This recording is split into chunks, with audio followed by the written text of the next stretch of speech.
அனைவருக்கும் அன்பான வணக்கங்கள். இது மகா பெரியவா சொன்னது யூடியூப் சேனல். மன அமைதி வேண்டுமா?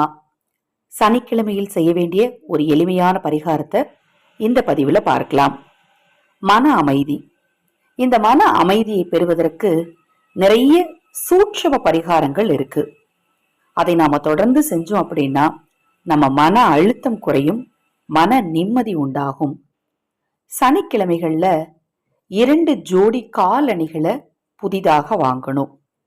இந்த காலணிகளை ஆதரவற்றவர்களுக்கு நீங்க உங்க கையால தானமா கொடுக்கணும். சனிக்கிழமையில காலணிகளை நீங்க தானமா கொடுக்கும்போது உங்கள் மனமானது நிம்மதி பெறும், மன அமைதி உண்டாகுவதற்கான சூழல் உங்களுக்கு உண்டாகும். தவறாம இதை நீங்களும் செய்யுங்க, மற்றவர்களுக்கும் சொல்லுங்க. அன்புடன் வணக்கங்கள்.